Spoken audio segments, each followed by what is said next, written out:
Bom, vamos direto ao que interessa, porque tem uma mudança gigantesca na legislação trabalhista brasileira prestes a valer de vez.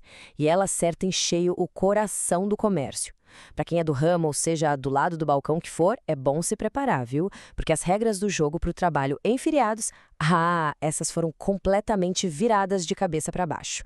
Sabe aquela ideia de que o comércio tinha uma permissão automática? Quase um cheque em branco do governo para funcionar nos feriados? Então, acabou. Ponto. Aquele modelo antigo, onde a empresa simplesmente decidia abrir as portas com base numa autorização geral, já não vale mais para um monte de setores. E olha, anotem bem essa data, porque ela é pra valer. Depois de uma verdadeira novela, com vários adiamentos e muita discussão nos bastidores, 1º de março de 2026 é o prazo final. A partir daí, a famosa Portaria 3.665 do Ministério do Trabalho e Emprego entra com força total. E aí, não tem mais choro. Certo. Mas o que essa mudança significa na prática? Basicamente, a gente está trocando um sistema que vinha de cima para baixo por um modelo que exige negociação.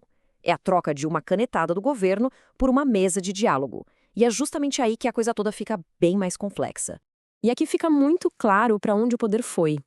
Pensa bem, antes o governo publicava uma portaria com uma autorização bem ampla e a empresa decidia se queria abrir ou não. Agora, a história é outra. A permissão precisa ser construída, conversada, negociada e, mais importante, formalizada entre os representantes das empresas e dos trabalhadores. A caneta, no fim das contas, mudou de mão. E para quem talvez não esteja tão por dentro, a CCT vira a peça-chave de todo esse quebra-cabeça. É esse documento, que tem força de lei, que vai ditar as regras do jogo. Se não tiver uma cláusula lá, preta no branco, autorizando o trabalho em feriados, a loja simplesmente não pode abrir. É simples assim. E o ponto crucial é que não é só um requisito. Pensa que é um tripé. Legal. Para ficar de pé, precisa das 3 pernas. A primeira, claro, é a autorização na CCT. A segunda é o respeito à lei do município, que também tem voz nisso. E a terceira é a garantia de uma compensação justa para o trabalhador. Se uma dessas pernas falhar, a estrutura toda cai por terra. Bom, como era de se esperar, né? Uma mudança desse tamanho botou fogo no debate. De um lado do ringue, a gente tem o empresariado, falando em liberdade de mercado. Do outro, os sindicatos, falando em proteção ao trabalhador. Vamos dar uma olhada nos argumentos de cada lado. E aqui está o centro da briga.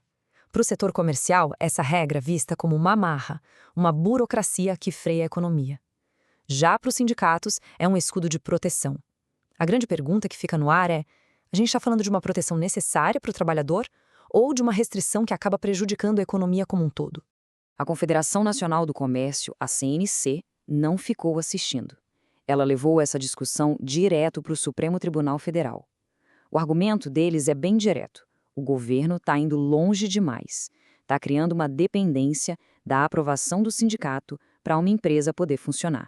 Do outro lado da mesa, as centrais sindicais rebatem. Dizem que o modelo antigo, na verdade, permitia uma exploração que ninguém via. A lógica deles é clara. Quer abrir no feriado e lucrar mais? Tudo bem. Mas esse lucro extra tem que ser dividido de forma justa com quem está lá trabalhando para ele acontecer. E as preocupações de quem tem negócio são bem palpáveis, viu? Eles falam no efeito dominó. Menos vendas em data-chave, risco de demissão para quem depende de comissão, lojas de shopping tendo que fechar as portas e até o risco de faltar produto na prateleira do supermercado. E esse impacto não é igual para todo mundo, não. O baque é muito mais forte para setores como supermercados e o grande varejo de shopping. Por quê? Porque o modelo de negócio deles foi construído em cima da ideia de estar sempre aberto, inclusive nos feriados. Faz parte do DNA deles. Certo. Com esse cenário todo na mesa, a pergunta é: e agora? O que fazer? Para quem está na linha de frente, seja empresário, gestor de RH ou advogado, é hora de arregaçar as mangas e se planejar para não ser pego de surpresa. Essa linha do tempo aqui mostra que o caminho até a data final foi longo, uma verdadeira saga. Tantos adiamentos mostram o tamanho da briga política por trás disso tudo e a dificuldade de se chegar a um consenso. O resultado?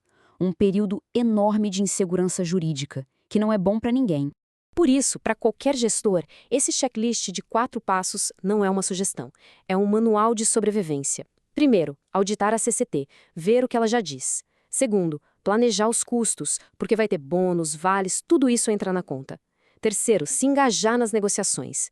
E quarto, ficar de olho na lei do município.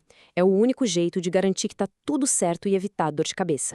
E só para não deixar nenhuma dúvida, ignorar essa nova regra não é uma opção. Operar sem o aval da convenção coletiva é operar na ilegalidade, e isso significa se expor a multas pesadas da fiscalização e, claro, ao risco enorme de parar na Justiça do Trabalho.